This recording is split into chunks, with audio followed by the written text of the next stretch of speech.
வணக்கம். இன்றைய முக்கிய செய்திகள். புதுச்சேரி மக்களவை தேர்தல் முடிவு ஜூன் 4ஆம் தேதி வெளியாக உள்ள நிலையில் வாக்கு எண்ணும் மையங்களில் தொடங்கப்பட்டுள்ள பணிகளை தலைமை தேர்தல் அதிகாரி ஜவஹர், மாவட்ட ஆட்சியர் குலோத்துங்கன் ஆகியோர் ஆய்வு செய்தனர்.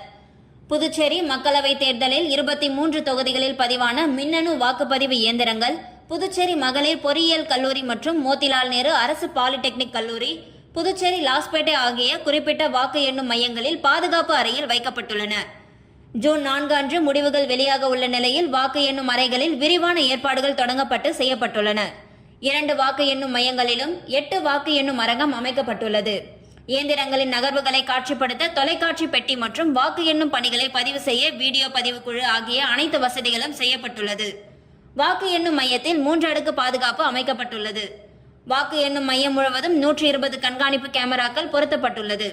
இதுபோன்று பல்வேறு நடவடிக்கைகள் மேற்கொள்ளப்பட்டு வருகிறது. இதனை மாநில தேர்தல் அதிகாரி ஜவஹர், மாவட்ட ஆட்சியர் குலோத்துங்கன் ஆகியோர் இன்று பார்வையிட்டு ஆய்வு செய்தனர். புத்த பூர்ணிமாவை முன்னிட்டு வரும் 23ஆம் தேதி புதுச்சேரி ஜிப்மர் மருத்துவமனையின் புறநோயாளிகள் பிரிவு இயங்காது என நிர்வாகம் அறிவிப்பு வெளியிட்டுள்ளது. புதுச்சேரி ஜிப்மர் இயக்குநர் அலுவலகம் வெளியிட்டுள்ள செய்திக்குறிப்பில் மத்திய அரசு விடுமுறை தினமாக வரும் 23ஆம் தேதி புத்த பூர்ணிமாவை அறிவித்துள்ளது. எனவே புதுச்சேரி ஜிப்மரின் வெளிப்புற நோயாளிகள் பிரிவு நாளை இயங்காது. அன்று நோயாளிகள் வருவதை தவிர்க்க வேண்டும். ஆனாலும் அவசர பிரிவு சேவைகள் அனைத்தும் வழக்கம் போல இயங்கும் என அதில் குறிப்பிடப்பட்டுள்ளது. தவறான யூகங்களை பொய்யாக்கி பாஜக வெற்றி பெறும் என்றும் 3வது முறையாக நரேந்திர மோடி பிரதமராக பதவியேற்பார் என அமைச்சர் நமச்சிவாயம் தெரிவித்துள்ளார். புதுச்சேரி பாராளுமன்ற தேர்தல் மேலாண்மை குழு கூட்டம் தனியார் ஓட்டலில் நடைபெற்றது. பாஜக மாநில தலைவர் செல்வகணபதி எம்பி தலைமையில் நடைபெற்ற கூட்டத்தில் பாஜக வேட்பாளர் அமைச்சர் நமச்சிவாயம் முன்னிலையில் நடைபெற்ற கூட்டத்தில் பாஜக மேலிட பொறுப்பாளர் நிர்மல்குமார் சுரானா சிறப்பு விருந்தினராக கலந்து கொண்டார். அமைச்சர் சாய் சரவணன், சட்டமன்ற உறுப்பினர்கள் மற்றும் கட்சி நிர்வாகிகள், பொறுப்பாளர்கள் ஆகியோர் கலந்து கொண்டனர். இக்கூட்டத்தில் பேசிய அமைச்சர் நமச்சிவாயம், அனைத்து தவறான யூகங்களையும் தவிடு பொடியாக்கி வெற்றி பெறுவது உறுதி என்றும் வரும் ஜூன் 4ஆம் தேதி நரேந்திர மோடி 3வது முறையாக பதவியேற்பார் என்றார். விழுப்புரம் ஜிஆர்பி தெருவில் வசித்து வந்தவர் ராஜா. இவருக்கு 5 என்கின்ற மனைவியும் 2 ஆண் பிள்ளைகளும் ஒரு பெண் பிள்ளையும் உள்ளனர். இந்நிலையில் ராஜா தனது மூத்த மகனுடன் விழுப்புரம் அருகே உள்ள ஒரு டாஸ்மாக் கடையில் இயங்கும் கேன்டீனில் தினசரி சம்பளத்திற்காக வேலை செய்து வந்துள்ளார். இந்நிலையில் கடந்த மாதம் 10ஆம் தேதி வழக்கம் போல இரவு வேலை முடித்துவிட்டு ராஜா தான் வேலை செய்யும் கேன்டீனிலே படுத்து உறங்கியுள்ளார். அங்கு இரவு ரோந்து பணியில் ஈடுபட்ட தாலுகா போலீசார் காலை 7:30 மணியளவில் டாஸ்மாக் கேன்டீனில் படுத்து உறங்கிய ராஜாவை சந்தேகத்தின் பேரில் காவல் நிலையத்திற்கு அழைத்து சென்றுள்ளனர். மேற்கொண்ட விசாரணை என்கின்ற பெயரில் ராஜாவை காவல்துறை அதிகாரிகள் சரமாரியாக தாக்கியுள்ளதாக கூறப்படுகின்றது. மேலும் ராஜா 10 மது பாட்டில்களை வைத்துக்கொண்டு இரவு நேரங்களில் வியாபாரம் செய்ததாக ஒரு வழக்கு பதிவு செய்துள்ளதாகவும் அவரை சொந்த ஜாமீனில் விடுவித்துள்ளனர் விழுப்புரம் தாலுகா போலீசார். இதனையடுத்து காலை 10:30 மணியளவில் வீட்டிற்கு வந்த ராஜா தன் மனைவியிடம் தண்ணீர் கேட்டதாகவும் அதனைத் தொடர்ந்து தன்னை போலீசார் பூட்ஸ் கால்களால் தாக்கியதாகவும் அதனால் நெஞ்சு பகுதியில் அதிகமாக வலி இருப்பதாகவும் மனைவி அஞ்சுவிடம் கூறி அவருடைய வீட்டிலேயே கீழே விழுந்துள்ளார். இதனையடுத்து உடனடியாக ராஜாவை அருகில் உள்ள அரசு மருத்துவமனைக்கு அழைத்து சென்றுள்ளனர். குடும்ப உறுப்பினர்கள் மருத்துவமனையில் ராஜா அவர்களை பரிசோதித்த மருத்துவர்கள் ஏற்கனவே அவர் உயிரிழந்து விட்டதாக தெரிவித்துள்ளனர். அதன் பிறகு மேற்கு காவல் நிலையத்தில் ராஜாவின் மனைவி அஞ்சுவை அழைத்து சென்ற காவலர்கள் உங்கள் கணவர் வீட்டிலே இறந்துவிட்டதாக ஒரு ஒப்புதல் வாக்குமூலத்தை பெற்றதாகவும் அதன் பின்னர் அவசரமாக முண்டியம்பாக்கம் அரசு மருத்துவக் கல்லூரி மருத்துவமனைக்கு ராஜாவின் பிரேதத்தை எடுத்து சென்று 1 மணி நேரத்திற்குள்ளாகவே பிரேத பரிசோதனை செய்ததாகவும் குற்றச்சாட்டு எழுப்பப்பட்டது. மேலும் இதுவெல்லாம் போலீசாரின் தூண்டுதலின் பேரில் நடைபெற்றதாக சந்தேகமடைந்த ராஜாவின் மனைவி நீதிமன்றத்தை நாட முடிவு செய்திருந்தார். இதை அறிந்து கொண்ட போலீசார் ராஜாவின் உடலை எரிக்க வேண்டும் என்று மிரட்டியதாகவும் ராஜாவின் மனைவி அஞ்சு உறவினர்கள் ஒப்புதலோடு விழுப்புரம் KK ரோட் பகுதியில் அமைந்துள்ள இடுகாட்டில் ராஜாவின் உடலை புதைத்துள்ளார். பின்னர் மதுரையில் இயங்கி வரும் மக்கள் கண்காணிப்பகத்தை நாடிய ராஜாவின் மனைவி சென்னை உயர்நீதிமன்றத்தில் ஒரு வழக்கு தொடுத்திருந்தார். அதில் தன் கணவர் சாவில் சந்தேகம் இருப்பதாகவும் காவல் நிலையத்தில் வைத்து தன் கணவரை தாக்கியதால் தான் அவர் உயிரிழந்தார் என சென்னை உயர்நீதிமன்றத்தில் மனு ஒன்றை தாக்கல் செய்திருந்தார். அந்த மனுவை விசாரித்த நீதிபதி ராஜாவின் உடலை 8 நாட்களுக்குள் மறு பிரேத பரிசோதனை செய்ய வேண்டும், அதுவும் திருச்சி, மதுரை, நெல்லையில் உள்ள மருத்துவர்கள் கொண்டு பிரேத பரிசோதனை செய்ய வேண்டும் என்றும் இறந்து 40 நாட்கள் ஆன நிலையில் உள்ள ராஜாவின் உடலை முழுவதுமாக ஸ்கேன் செய்ய வேண்டும் என்று சென்னை உயர்நீதிமன்ற நீதிபதி உத்தரவு பிறப்பித்தார். அதனைத் தொடர்ந்து இன்று காலை 6:30 மணியளவில் ராஜாவின் உடலானது மாவட்ட ஆட்சித்தலைவர் மற்றும் மாவட்ட காவல் கண்காணிப்பாளர் முன்னிலையில் பிரேத பரிசோதனை தற்பொழுது நடைபெற்று வருகின்றது. ராஜா அவர்களின் மறு உடற்குறாய்வு பரிசோதனை ஆனது விழுப்புரம் KK ரோட் பகுதியில் அமைந்துள்ள இடுகாட்டில் மாவட்ட ஆட்சியர் பழனி, விழுப்புரம் நீதித்துறை நடுவர் ராதிகா, மாவட்ட காவல்துறை கண்காணிப்பாளர் தீபக் சிவாஜ் ஆகியோர் முன்னிலையில் மதுரை மற்றும் சென்னை அரசு மருத்துவர்கள் தலைமையில் உடற்குறாய்வு தொடங்கியது. பொது இடங்களில் குப்பைகளை கொட்டுபவர்களுக்கு இனி அபராதம் விதிக்கப்படும் என உழவர்கரை நகராட்சி எச்சரிக்கை விடுத்துள்ளது. உழவர்கரை நகராட்சி ஆணையர் சுரேஷ்ராஜ் வெளியிட்டுள்ள செய்திக்குறிப்பில், உழவர்கரை நகராட்சியின் முக்கிய சாலை பகுதிகளை சுத்தமாகவும் சுகாதாரமாகவும் பாதுகாக்க நகராட்சியில் உள்ள முதன்மை திருமண மண்டபங்கள், வணிக வளாகங்கள் மற்றும் உணவகங்களில் இருந்து வரும் குப்பைகளை சாலையோர குப்பை தொட்டிகளில் போட வேண்டாம். அதற்கு பதிலாக மக்கும் மக்காத குப்பைகளை பிரித்து பைகளில் சேகரித்து வைக்க வேண்டும். அதன்படி தங்கள் பகுதிகளுக்கு வரும் ஸ்வச்சதா கார்ப்பரேஷன் நிறுவன ஊழியர்களிடம் நேரில் குப்பைகளை வழங்க வேண்டும். குப்பைகளை அகற்றுவதற்கு நகராட்சி சுகாதார பிரிவு குழு அமைக்கப்பட்டுள்ளது. ஆகவே குப்பைகளை பொது இடங்களில் கொட்டுபவர்களுக்கு அபராதம் விதிக்கப்படும். மீறி குப்பைகளை பொது இடங்களில் கொட்டினால் சம்பந்தப்பட்ட வணிக நிறுவனங்களுக்கு அதிகபட்ச அபராதம் விதிக்கப்படுவதுடன் உரிமமும் ரத்து செய்யப்படும் என குறிப்பிடப்பட்டுள்ளது. புதுச்சேரி ரயில் நிலையத்தில் போதைப் பொருள் தடுப்பு பிரிவு போலீசார் திடீர் சோதனையில் ஈடுபட்ட போது புவனேஸ்வரில் இருந்து வந்த நபரிடம் இருந்து ஹான்ஸ், குட்கா உள்ளிட்ட போதைப் பொருட்களை பறிமுதல் செய்தனர். புதுச்சேரியில் நாளுக்கு நாள் கஞ்சா விற்பனை அதிகரித்து வருகின்றது. குறிப்பாக ரயில் மூலம் புதுச்சேரிக்கு கஞ்சா உட்பட போதைப் பொருட்கள் கடத்தி வரப்படுவதாக புகார் எழுந்துள்ளது. இதனை தடுக்க காவல்துறையும் பல்வேறு நடவடிக்கைகளை எடுத்து வருகின்றனர். இந்த நிலையில் புதுச்சேரி ஆளுநர் CP ராதாகிருஷ்ணன் கஞ்சா புழக்கத்தை தடுக்க வேண்டும் என கடந்த சில தினங்களுக்கு முன்பு போலீசாருக்கு உத்தரவிட்டிருந்தார். இதனையடுத்து போதைப்பொருள் தடுப்பு பிரிவு போலீசார் கஞ்சா மற்றும் போதைப்பொருள் புழக்கத்தை தடுக்க பல்வேறு நடவடிக்கைகளை எடுத்து வருகின்றனர். அந்த வகையில் போதைப்பொருள் தடுப்பு பிரிவு இன்ஸ்பெக்டர் தனசேகரன் தலைமையிலான போலீசார் மோப்பநாயுடன் சென்று புதுச்சேரி ரயில் நிலையத்தில் அதிரடியாக சோதனை மேற்கொண்டனர். அப்போது வெளி மாநிலங்களில் இருந்து வரும் பயணிகளின் பைகளை சோதனை செய்தனர். மேலும் புவனேஸ்வரில் இருந்து புதுச்சேரி வந்த ரயில் பயணிகளிடம் சோதனை செய்தபோது ஒரு நபர் ஹான்ஸ், குட்கா உள்ளிட்ட போதைப் பொருட்களை மறைத்து எடுத்து வந்தது தெரிய வந்தது. இதனைத் தொடர்ந்து போதைப் பொருட்களை பறிமுதல் செய்த போலீசார் அந்த நபரை ஒதியஞ்சாலை காவல் நிலையத்தில் ஒப்படைத்தனர். போதைப்பொருள் தடுப்பு பிரிவு போலீசாரின் திடீர் சோதனையால் ரயில் நிலையத்தில் சிறிது நேரம் பரபரப்பு ஏற்பட்டது. புதுச்சேரி காந்தி வீதியில் உள்ள ஆக்கிரமிப்புகளை நகராட்சி ஆணையர் கந்தசாமி தலைமையில் 50க்கும் மேற்பட்ட நகராட்சி ஊழியர்கள் அகற்றினர். புதுச்சேரி காந்தி வீதியில் சாலையை ஆக்கிரமித்து உள்ள கடைகளால் போக்குவரத்து நெரிசல் ஏற்படுவதாக புதுச்சேரி நகராட்சிக்கு தொடர்ந்து புகார் வந்தது. இதனைத் தொடர்ந்து நகராட்சி ஆணையர் கந்தசாமி கடந்த வாரம் நேரடியாக சென்று ஆய்வு செய்து ஆக்கிரமிப்புகளை அகற்றுமாறு வியாபாரிகளுக்கு எச்சரிக்கை விடுத்திருந்தார்.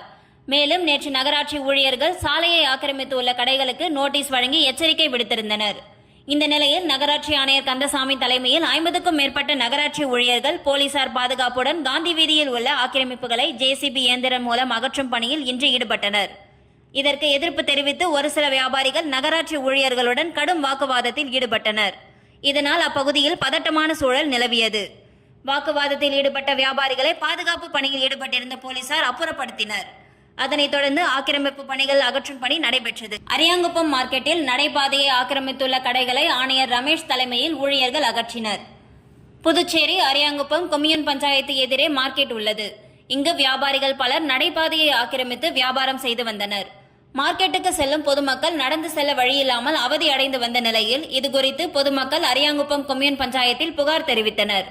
அதன் அடிப்படையில் மார்க்கெட் பகுதியில் சாலையோரம் உள்ள ஆக்கிரமிப்புகளை ஆணையர் ரமேஷ் தலைமையில் மேலாளர், இளநிலை பொறியாளர், வருவாய் ஆய்வாளர்கள், அரியாங்குப்பம் காவல்துறையினர் மற்றும் ஊழியர்கள், துப்புரவு பணியாளர்கள் ஆகியோர் குப்பை லாரி வண்டி மற்றும் JCB இயந்திரம் மூலம் ஆக்கிரமிப்புகளை அகற்றும் பணியில் ஈடுபட்டனர். மேலும் நடைபாதையை ஆக்கிரமித்து வியாபாரம் செய்தால் பொருட்கள் பறிமுதல் செய்யப்படுவதுடன் உரிமமும் ரத்து செய்து சீல் வைக்கப்படும் என வியாபாரிகளுக்கு எச்சரிக்கை விடுத்தனர். புதுச்சேரியில் மிகவும் பிரசித்தி பெற்ற ஸ்ரீ வேதபுரீஸ்வரர் கோவிலில் நடைபெற்ற தேரோட்டத்தில் துணைநிலை ஆளுநர் CP ராதாகிருஷ்ணன் உள்ளிட்ட ஏராளமான பக்தர்கள் தேரை வடம்பிடித்து இழுத்து வழிபட்டனர். புதுச்சேரியில் மிகவும் பிரசித்தி பெற்ற காந்தி ஸ்ரீ திரிபுர சுந்தரி சமேத ஸ்ரீ வேதபுரீஸ்வரர் கோவிலின் 38ஆம் ஆண்டு மகோத்சவ விழா கடந்த 11ஆம் தேதி கொடியேற்றத்துடன் தொடங்கி நடைபெற்று வருகிறது. இந்நிலையில் பிரம்மோற்சவத்தின் முக்கிய நிகழ்ச்சியான தேரோட்டம் இன்று நடைபெற்றது. முன்னதாக அலங்கரிக்கப்பட்ட ஸ்ரீ வேதபுரீஸ்வரர் மற்றும் ஸ்ரீ திரிபுர சுந்தரி அம்பாள் ஆகிய சுவாமிகள் தேரில் வைக்கப்பட்டு மகா தீபாராதனை காண்பிக்கப்பட்டது. தொடர்ந்து நடைபெற்ற தேரோட்டத்தில் துணைநிலை ஆளுநர் CP ராதாகிருஷ்ணன், அமைச்சர் லட்சுமி நாராயணன் உள்ளிட்ட ஏராளமான பக்தர்கள் தேரை வடம்பிடித்து இழுத்து வழிபட்டனர்.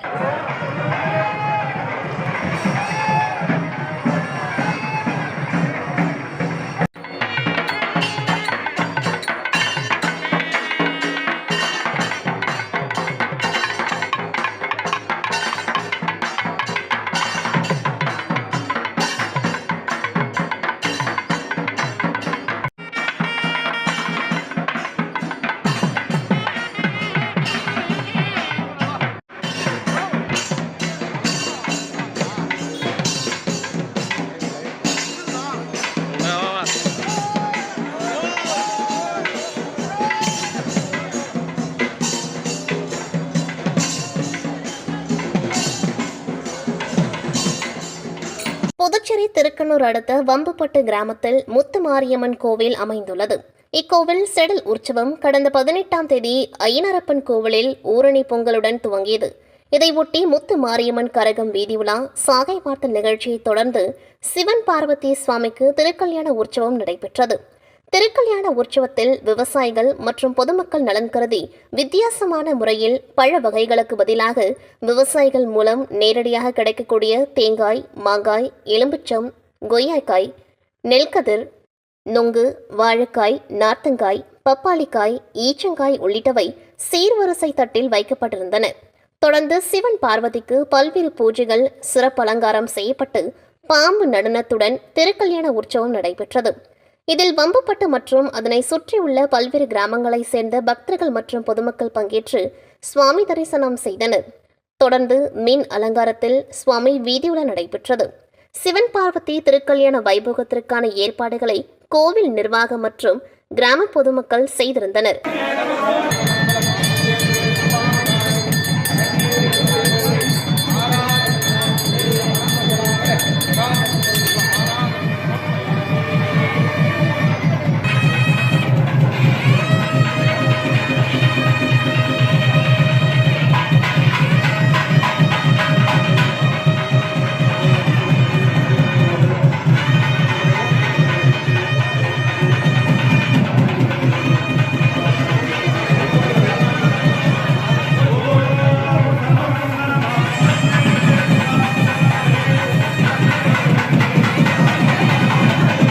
புதுச்சேரி கதிர்காமம் அருள்மிகு கதிர்வேல் சுவாமி ஆலயத்தில் எழுந்தருளியுள்ள அருள்மிகு சுப்பிரமணிய அவதார வைகாசி விசாகத்தை முன்னிட்டு 108 பால்குட ஊர்வலம் மற்றும் 108 சங்காபிஷேக வைபவ விழா நடைபெற்றது. இதற்காக காலை 7 மணிக்கு 108 சங்கு ஸ்தாபனம் செய்யப்பட்டது.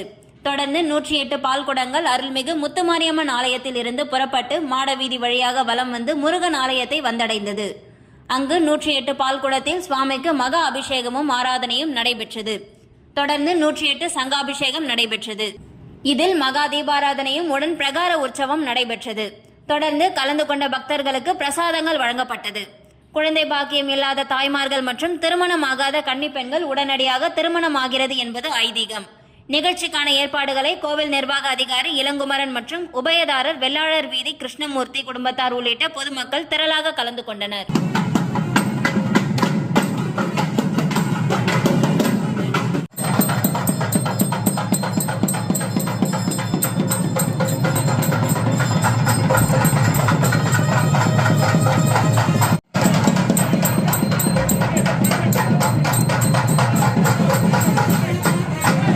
புதுச்சேரி உருளையன்பேட்டை தொகுதியில் சுப்பையா நகர் மற்றும் கென்னடி நகர், கரிமேடு ஆகிய பகுதியை தொகுதி பொறுப்பாளரும் திமுக தலைமை பொதுக்குழு உறுப்பினருமான அண்ணன் திரு S. கோபால் அவர்கள் கழிவுநீரால் பாதிக்கப்பட்ட பகுதிகளை பார்வையிட்டு சம்பந்தப்பட்ட அதிகாரிகளை தொடர்பு கொண்டு சீரமைப்பு பணிகளை விரைந்து மேற்கொள்ள வலியுறுத்தினார்.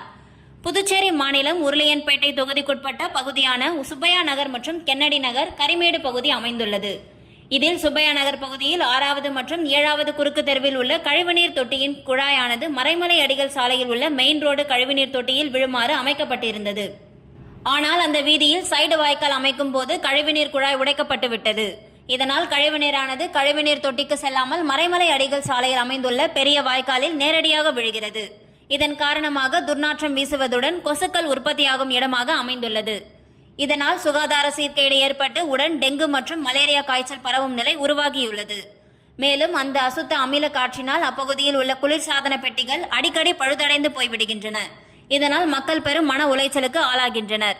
இதேபோல் சுப்பையா நகர் பகுதியில் 4வது குறுக்கு தெருவில் அமைந்துள்ள கழிவுநீர் தொட்டிகளானது வாரத்துக்கு 3 மற்றும் 4 முறை அடைத்துக்கொண்டு கழிவுநீர் தெருக்களில் வழிந்து ஓடுகின்றது.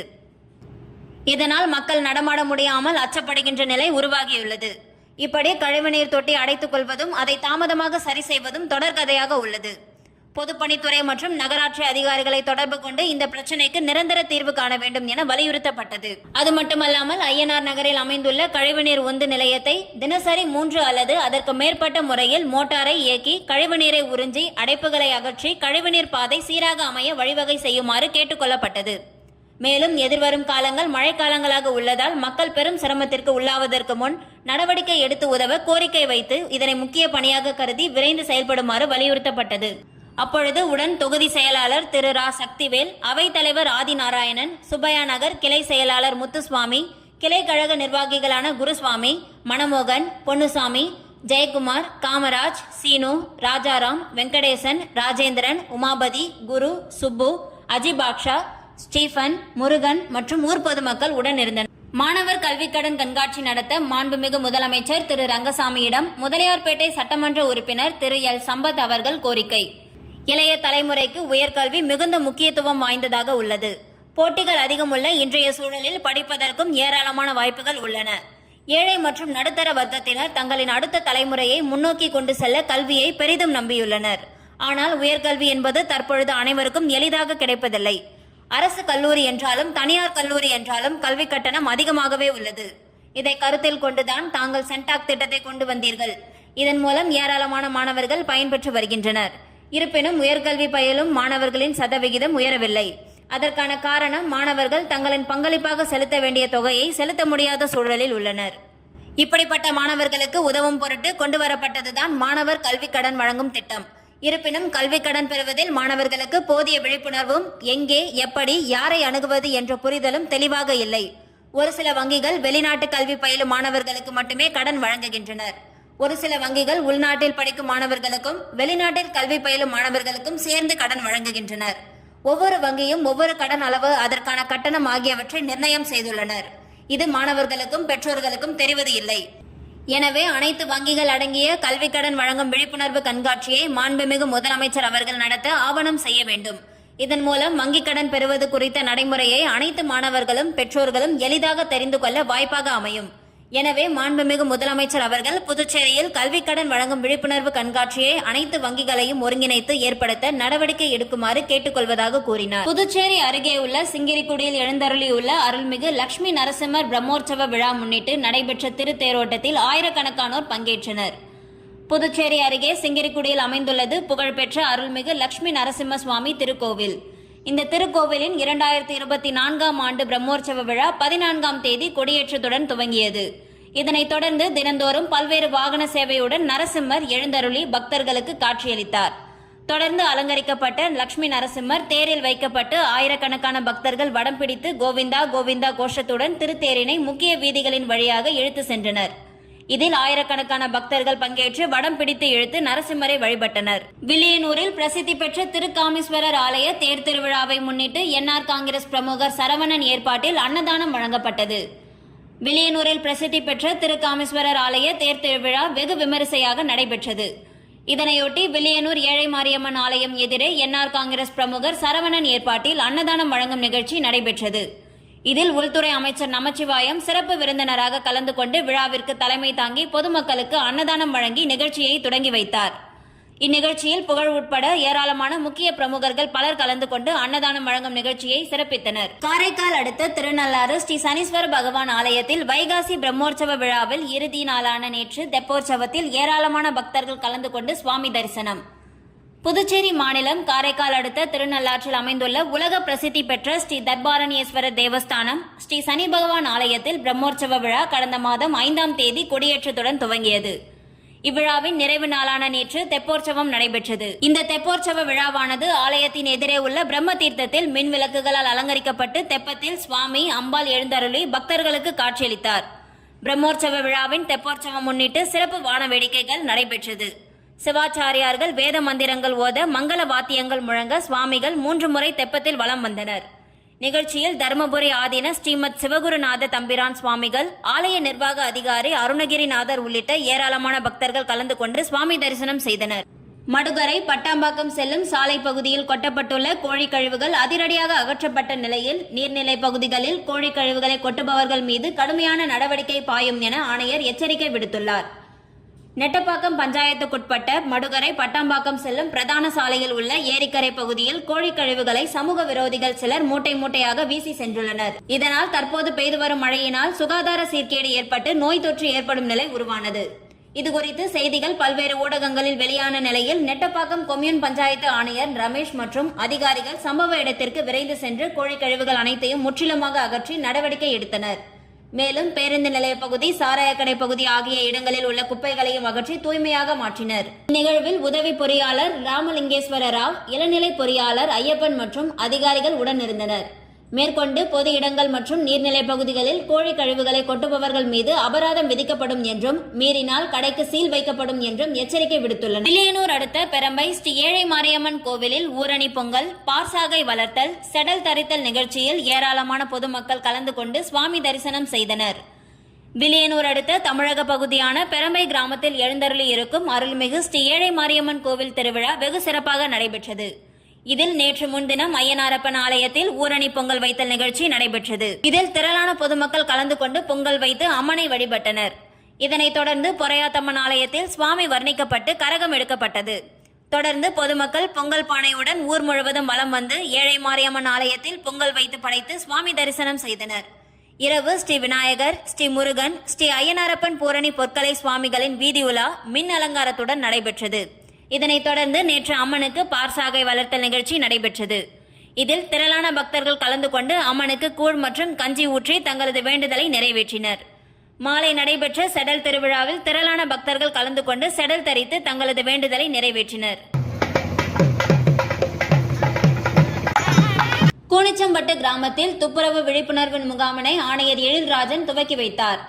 புதுச்சேரி உள்ளாட்சித்துறை இயக்குநர் சக்திவேல் உத்தரவின் பேரில் குப்பையில்லா புதுச்சேரி என்ற நோக்கோடு அனைத்து நகராட்சி மற்றும் பஞ்சாயத்துக்குட்பட்ட பகுதிகளில் குப்பைகளை அகற்றும் சிறப்பு துப்புரவு பணி நடத்தப்பட்டு வருகிறது.